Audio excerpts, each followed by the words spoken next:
अजित, तुला काही मिनिटांसाठी थांबवतोय। आपल्या समोर दुसरी एक मोठी ब्रेकिंग न्यूज येते आहे। आर्यनच्या जामीन अर्जावरची सुनावणी, या संदर्भातली ही ब्रेकिंग आहे। आर्यनच्या जामीन अर्जावरची सुनावणी पूर्ण झालेली आहे आणि आता उद्या या जामीन अर्जावरती सुनावणी होणार आहे। आर्यनच्या वकिलांनी बाजू मांडलेली होती आणि आता आर्यनच्या जामीन अर्जावरती उद्या दुपारी 2:30 वाजता सुनावणी होणार आहे। आत्ताच्या क्षणाची माहिती कोर्टातही येते आहे। आर्यनच्या जामीन अर्जावरती उद्या सुनावणी होणार आहे।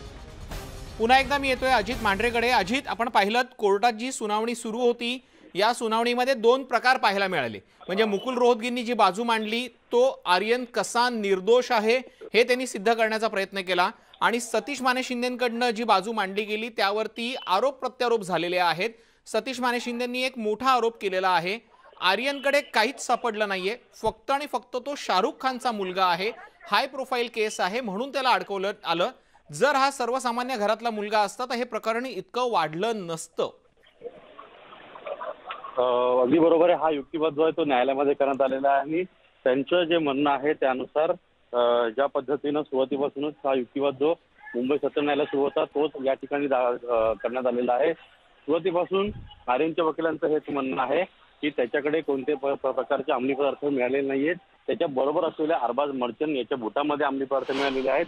तो क्रूज पार्टीवरती निमंत्रित होता आणि हे सगळं असं असून सुद्धा नाहक या प्रकारामध्ये गवलं जाते। तुषार, सर्वात महत्वाचं म्हणजे या प्रकरणादरम्यान आर्यन खानच्या वकिलांनी एक मुद्दा उपस्थित केला, तो म्हणजे गेल्या 2 दिवसापासून ज्या मुद्द्यावरून खूप चर्चा सुरू आहे, एनसीबी आणि राजकीय नेते जे आहेत, मंत्री जे आहेत, नहीं हो पा रही। आगे वक्त इसलिए लगा क्योंकि ऑलरेडी कोर्ट जो है वो काफ़ी बोर्ड पे ऑलरेडी मैटर्स थे वहाँ पे, और फिर भी सही तरीके से जो जितने भी मैटर जो पेंडिंग थे, कीबैक मैटर्स भी थे, वो पूरे एडजुडिकेट करके अकॉर्डिंगली सीरियल नंबर आगे आया। अरबाज के पास तो ड्रग बरामद हुआ था, लेकिन आर्यन के पास नहीं हुआ था, लेकिन जो धाराएं हैं वो सेम लगाई गई है। इसको लेकर जज की तरफ से क्या कहा गया? बिल्कुल, अभी जज के हिसाब से कुछ कहा नहीं गया हुआ है क्योंकि अभी सिर्फ आर्ग्यूमेंट्स पेश हुई है। अभी इसके ऊपर जज का बोलना भी बाकी है। आज कोणाकोणाचे युक्तिवाद कोर्टामध्ये झाले आणि काही कोणाकोणाच्या आरोपींच्या बाजूने युक्तिवाद तुम्ही कोर्टामध्ये केले? नहीं, ये उनका ऐसी बात नहीं है। ये एडमिटेड फैक्ट है। उनके वकीलों ने भी कोर्ट में यही बोला है कि वो दोनों दोस्त हैं। मराठीमध्ये सांगा, आज कुठल्या आरोपींचे युक्तिवाद पूर्ण झालेत आणि उर्वरित सुनावणी उद्या किती वाजल्यानंतर? उद्या सेकंड हाफला मॅटर ठेवला आहे आणि कंटिन्यूशन मध्ये होणार आहे, कंटिन्यू होणार आहे।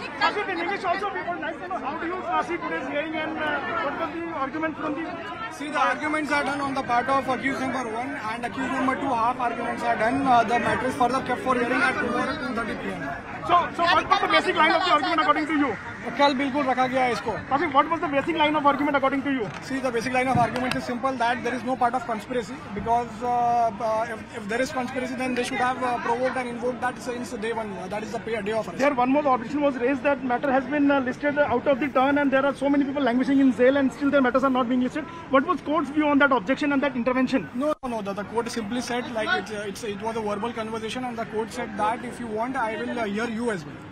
सर, मराठीमध्ये सांगा, कोर्ट सुरू झाल्यापासून आज काय काय युक्तिवाद झाले, कोणाकोणाचे युक्तिवाद झाले आणि उर्वरित कशा पद्धतीने सुनावणी किती वाजल्यानंतर? उद्या कंटिन्युएशन मध्ये ठेवला आहे कोर्टचा हिअरिंग। कारण काय, ऑलरेडी अक्यूज नंबर 2चा आर्ग्युमेंट्स मध्ये पण अर्धा तास 1 तास लागणार होता, आणि माझ्या केसमध्ये पण मला ॲटलिस्ट अर्धा तास लागेल आर्ग्युमेंटसाठी। तर कोर्टने उद्या कंटिन्युएशन आर्ग्युमेंटसाठी ठेवलं आहे। तुम्हाला वाटतं का की उद्या ऑर्डर येईल युक्तिवाद संपल्यानंतर?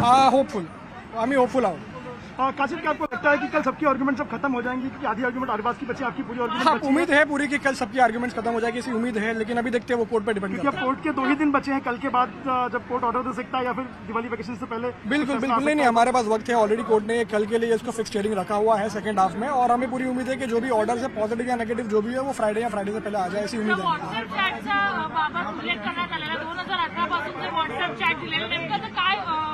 युक्तिवाद करायला नाही, ते अननेसेसरी विदाउट एनी जस्टिफिकेशन ते या केसमध्ये घातला आहे आणि ज्याचं काय जस्टिफिकेशन नाही आहे, ते फक्त फ्रेंडली कन्वर्सेशन होती 2018 की। जब अमित जैसे आर्गुमेंट कर रहे थे तो अम्ब्रेला कॉन्स्पिरेसी में जानबूझ के सबको रखा गया ताकि सबको उसमें फंसाया जाए, ये एक आर्गुमेंट किया, इससे क्या आप सहमत हैं कि आप भी अक्यूज के लॉयर हैं? नहीं, ये जो अम्ब्रेला की जो बिल्कुल ये जो बात की गई है कि सबको एक सेक्शन में इन्वोक करने के लिए सेक्शन 29 इन्वोक किया और सबके ऊपर इन्वोक किया है।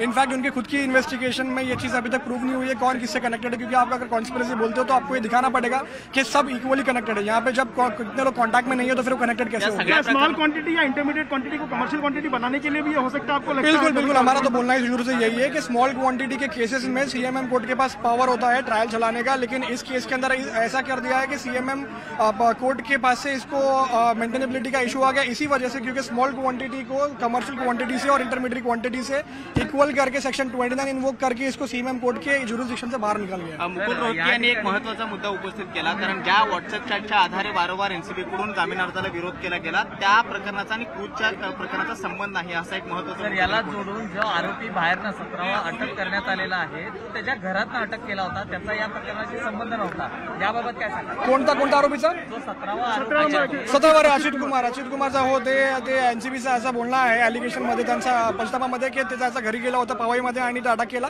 पण हे कम्प्लिटली खोटा आहे। कारण काय, जे एनसीबी हा केस मोठा करण्यासाठी त्याच्या विरोधात त्यांना अच्युत कुमारला ड्रग पेडलर बोलतात, ते कम्प्लिटली खोटा आहे। कारण काय, मी अच्युत कुमारला पण ओळखते पर्सनली आणि मला माहिती आहे ते खूप चांगला मुलगा आहे आणि तो अब्रॉडमध्ये त्याची स्टडीजचा वेकेशन झाला होता तरी ते इथे आला होता।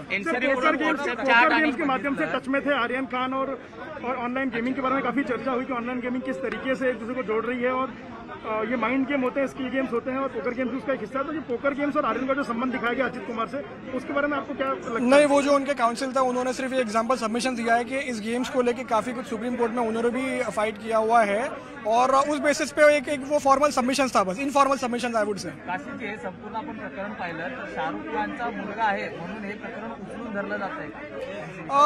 आता हे प्रश्न आता इन्व्हेस्टिगेशन आणि ट्रायल्स आहे, पण मी फक्त हे सांगतोय आर्यन अरेस्ट झाला ते आता इन्व्हेस्टिगेशनमध्ये आहे, पण या केसमध्ये कॉमन पीपलला पण अरेस्ट झाला आणि इनडायरेक्टली जस्टिफाय करतोय की आम्ही सगळ्याबरोबर इक्वल ट्रीटमेंट करतोय। धन्यवाद। तर आपण पाहतो आहोत की वकिलांनी माहिती दिलेली आहे कोर्टात नेमकी कशा पद्धतीचे युक्तिवाद झालेले आहेत। अरबाज मर्चंटच्या वकिलांनी ही माहिती दिलेली आहे। दिवाळी आधी निर्णय होऊ शकतो, कारण की शुक्रवार नंतर पुन्हा एकदा न्यायालयाला सुट्ट्या असणार आहेत आणि आर्यनच्या जामीन अर्जावरती उद्या दुपारी 2:30 वाजता सुनावणी घेतली जाणार आहे, त्यामुळे आर्यनची आजची रात्र सुद्धा तुरुंगातच जाणार आहे। आर्यनच्या वकिलांनी आपला युक्तिवाद जो आहे तो पूर्ण केलेला आहे, मात्र न्यायालयाने थेट निकाल दिलेला नाहीये। जामीन अर्जावरती उद्या न्यायालय निकाल देणार आहे।